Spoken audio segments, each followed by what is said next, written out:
नमस्कार, मैं दीपक दादीच स्वागत करता हूं आपका एक बार फिर से आपके नए वीडियो के अंदर।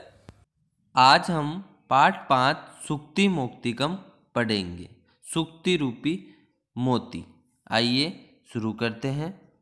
पहला श्लोक। वृत्तम यत्नेन संरक्षेत वित्तम एति च याति अक्षिणो वित्तम क्षीणो वत्तु हस्तो हतो हतः, जिसका अर्थ होता है धन तो एति याति आता है और जाता है, वित्तम क्षीण अक्षीण भवति वतुतु हत हत, लेकिन हमें धन चरित्र की रक्षा करनी चाहिए। धन तो आता है और जाता है, एक बार खत्म होने पर वापिस आ सकता है, लेकिन चरित्र के एक बार चले जाने पर वो वापिस कभी नहीं आता। इसलिए हमें चरित्र की रक्षा करनी चाहिए। वृत्तम चरितम, चरित्र, वित्तम, धनम, यत्नेन संरक्षा पूर्वक, सावधानी पूर्वक संरक्षित संरक्षा करनी चाहिए। अक्षीणम क्षीण नहीं होता। शब्दार्थ देखेंगे, बीच में शब्दार्थ है, ऊपर अन्वय दिया हुआ है और नीचे उसका अर्थ है। हमें हमेशा अपने यत्न पूर्वक अपने चरित्र की रक्षा करनी चाहिए। चरित्र एक बार चले जाने पर वापस नहीं आता। दूसरा देखेंगे श्लोक।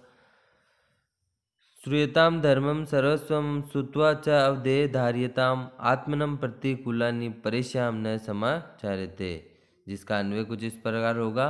हमें धर्म का सार सुनिए, क्योंकि जो लोग इसे समझ लेते हैं अपने लिए प्रतिकूल लगे वैसा ही आचरण करना चाहिए, दूसरों के लिए ऐसा आचरण नहीं करना चाहिए। यानी हमें जो हमारे लिए सही लगे हमें वैसा ही सबके साथ आचरण करना चाहिए। हमें अगर गाली पसंद नहीं है तो हम दूसरों को भी गाली न दें। हमें अपने लिए जो अच्छा लगता है वही हमें दूसरों के लिए करें। श्रूयताम सुनना, धर्मस्वम धर्म का सार, और अवधार्यम समझा जाए, इस प्रकार ये इसका अर्थ होगा। अगला हमारा श्लोक है जो कि इस प्रकार है। प्रिय वाक्यन प्रदारे सर्वे तुष्यन्ति जंतव तस्मा तदे वक्तव्यम वचने का दरिद्रता। बहुत ही सुंदर श्लोक है। प्रिय वाक्य प्रदान, प्रिय वचनों के बोलने से सर्वे तुष्यन्ति, सर्वे तुष्यन्ति सभी संतुष्ट होते हैं। तस्मात् वक्तव्यम तो शुद्ध वचन ही बोलने चाहिए। वचने का दरिद्रता, वचनों में कौन सी दरिद्रता, यानी सभी प्राणी मधुर वचन बोलने पर ही प्रसन्न होते हैं, तो मधुर वचन ही हमें बोलने चाहिए। बोलने में काहे की कंजूसी, ये तो है नहीं कि अगर हम किसी को अच्छा बोल गए तो हम गरीब हो गए। इसलिए हमेशा सबसे सुंदर वचन ही बोलने चाहिए हैं। इस प्रकार का ये हमारा तीसरा चौथा श्लोक देखेंगे। पिबन्ति नद्यः स्वयमेव न अम्बः स्वयं न खादति फलानि वृक्षा न अंदति सस्य खलु वारी वा परोपकाराय संताय विभूतये। बहुत ही सुंदर श्लोक है कि ना तो नदियाँ अपना जल स्वयं पीती है, वृक्ष जल पत्ते खुद नहीं खाते हैं, फल नहीं खाते हैं, बादल खुद फसल नहीं खाते हैं, और सज्जनों की जो संपत्तियाँ होती है वो भी भलाई करने के लिए होती है। कभी भी सज्जन ये नहीं चाहता कि दूसरों की बुराई हो। हमेशा नदियों परोपकार करती है, जल परोपकार, वृक्ष परोपकार, बादल परोपकार, फसलें परोपकार, तो सभी जिस प्रकार एक दूसरे की समृद्धि भलाई करती है, सज्जन व्यक्ति भी हमेशा दूसरों की भलाई करते हैं। अम्बा यानी जल, वारिवा यानी बादल, फसल, और इनका संस्कृत में इस प्रकार विभूत यानी संपत्तियाँ। बहुत ही सुंदर श्लोक है, हमें ये याद होना चाहिए। अगला श्लोक है हमारा इस प्रकार। गुणेश्वे ही कर्तव्य प्रयत्न पुरुषे सदा गुणयुक्तो दरिद्रो अपि न स्वीरे गुणे समय। मृच्छिकटिक नामक बहुत ही सुंदर ग्रंथ से लिया गया है, जिसमें लिखा हुआ है कि पुरुषों को गुण की प्राप्ति के लिए ही प्रयत्न करना चाहिए, क्योंकि गुणवान और धनवान व्यक्ति ऐश्वर्यशाली व्यक्तियों के बराबर नहीं होता। यानी हमेशा व्यक्ति को गुण को प्राप्ति करना चाहिए, गुणों को ग्रहण करना चाहिए, क्योंकि गुणहीन व्यक्ति भी ऐश्वर्यशाली व्यक्तियों के बराबर नहीं होता है, अर्थात वो उनसे कहीं श्रेष्ठ होता है। हमेशा गुणों की पूजा होती है, राजा भी गुणों की ही पूजा करते हैं।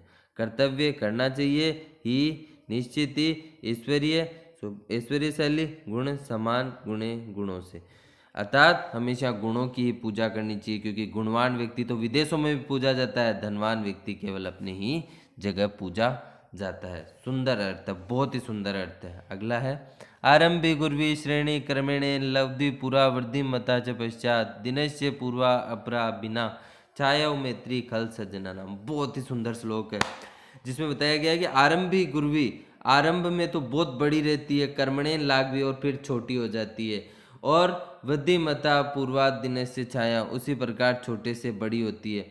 छाया मैत्री खल सज्जनाम, छाया के समान सज्जनों और दुर्जनों की मित्रता। बहुत ही सुंदर श्लोक है। एक बार वापस देखेंगे कि आरंभ में तो बड़ी रहेगी और उसके बाद में छोटी हो जाएगी। यानी सबसे पहले सूरज बड़ा होता है और फिर धीरे धीरे सज्जनों की मित्रता जो होती है वो धीरे धीरे बढ़ती है। लेकिन दुर्जन व्यक्ति पहले तो बहुत प्यार दिखाएंगे और उसके बाद में आपसे धीरे धीरे इकट्ठा होते जाएंगे, यानी आपसे मित्रता कम कर देंगे। हमेशा सज्जनों की समान मित्रता होनी चाहिए। आरंभ गुरवी, शुरू में क्षत्रिय नाम, घटते स्वभाव वाली लाग भी छोटी हो जाती है। दुर्जनों की मित्रता यानी पहले तो बहुत बड़े रहेंगे और ये तू मेरा सब कुछ है वो है, और फिर बाद में धीरे धीरे कम हो जाएंगे।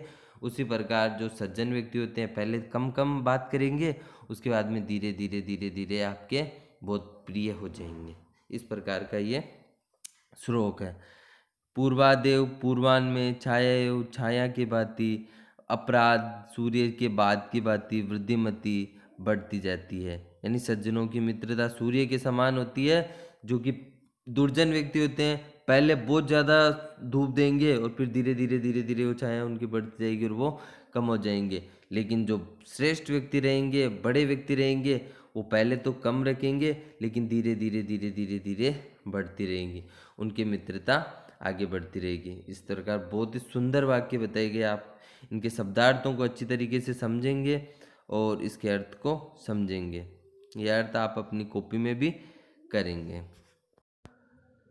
सज्जन लोगों की जो मित्रता होती है दिन के परार्ध की छाया यानी पहले वाली छाया के समान शुरू में छोटी और धीरे धीरे बढ़ने लगती है। क्या सज्जन आदमी होते हैं। और दुष्ट पूर्वार्ध के बाद पहले तो पूरे घर को सफ़ेद करे रखेगी और फिर धीरे धीरे अस्त होती रहेगी।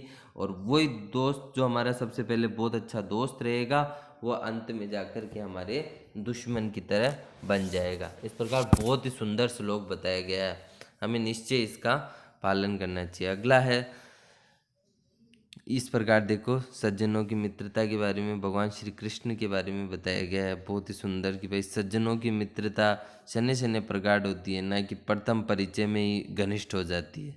पर दुष्टों की मित्रता तो स्वार्थ निकल जाती है कि भाई आपका काम निकलवाना था, उसने काम निकलवाया और फिर वो धीरे धीरे क्षीण हो जाएगी। बहुत ही सुंदर व्याख्या भगवान श्री कृष्ण के द्वारा की गई है। देखिए आप अगले श्लोक की तरफ हम बढ़ते हैं। यत्रापि कुत्रापि गता भवेयु हंसा माई मंडल मंडनाय हस्तनेषु तेषाम सरोवराय यसा मराले सह विप्र योगे। भामिनी विलास नामक ग्रंथ का बहुत ही सुंदर बताया गया है, जिसका अर्थ है कि पृथ्वी तल को शोभित करने वाले हंस जहाँ कहीं भी चले जाएं उन्हें कोई फर्क नहीं पड़ता। हानि तो उन तालाबों की होती है जिनसे हंसों का वियोग होया है। भाई हंस मही मंडलाए, हंसों का जो मंडल होता है सुशोभित करता है। यत्रा कुत्रा भी, जहाँ कहीं भी भवेवित चला जाए। हानि तेषाम सरोनाम, हानि तो उन्हीं सरोवरों को होती है, तालाबों को होती है। यश्याम मराले, जहाँ से वो युगलों का जोड़ा विप्रयोग्य चला जाता है। कभी भी एक बात देखना, आपके पास अगर कोई भी सज्जन व्यक्ति होगा तो उसके चले जाने पर हानि आपको होगी, और अगर हम सज्जन हैं तो अगले को हानि होगी। हमेशा हमें सज्जन के समान व्यवहार करना चाहिए। अगला हमारा श्लोक है, देखेंगे। गुणा गुणेशु गुणा भवन्ति ते निर्गुण प्राप्त भवन्ति दोषा अस्वाद गोताय प्रवन्ति नद समुद्र मासाद भवन्तः प्रिया। नदी नदियों का जल गुणा गुणेशु, गुण गुणों में आने पर यानी गुणवान व्यक्तियों में गुण आने पर के गुणा भवन्ति वो गुण बन जाते हैं। ते निर्गुण प्राप्त, वो निर्गुण में आने पर भवन्ति दोषा दोष बन जाते हैं। अस्वाद गोताया, बिना स्वाद वाली नदियाँ प्रवन्ति नदियाँ बहती है। समुद्र मासाद, समुद्र में मिलने पर भवन्तः अपेया बन जाती है बिना पीने योग्य। अर्थात गुणवान व्यक्ति में गुण आने पर वो गुण बन जाते हैं और वही गुण निर्गुण व्यक्ति या अनपढ़ व्यक्ति में आने पर दोष बन जाते हैं। किस प्रकार, जिस प्रकार अस्वाद होता है, बिना स्वाद वाली यानी खारी नदियाँ। पहले तो नदियाँ तो बिना खारी रहती है, लेकिन जैसे ही समुद्र मासात समुद्र में मिलती है वह खराब हो जाती है। यानी नदियाँ पहले तो मीठे जल की, गंगा यमुना सरस्वती सबका पानी पीने योग्य होता है, लेकिन जैसे ये नदियाँ समुद्र में जाती है ये मीठे से खारी हो जाती है। श्लोक शब्दार्थ में भी आप देखेंगे, गुणा गुणेशु यानी गुणवान व्यक्तियों में गुण, गुण निर्गुण निर्गुण हो जाते हैं। अस्वाद होता है, बिना स्वाद वाली नदियाँ स्वादात स्वाद से युक्त होने पर प्रवंति बहती है नदह, नदियाँ अपेया, बिना पीने योग्य हो जाती है। तो इस प्रकार देखो बहुत ही सुंदर अर्थ बताया गया है इसका, हमें इसका अर्थ अच्छी तरीके से आना चाहिए। इस प्रकार हमने पूरे पाठों को पढ़ा, उम्मीद करता हूँ आप लोगों को समझ में आया होगा। ये इसके कुछ विलोम शब्द दिए गए हैं, आप अच्छी तरीके से देखेंगे।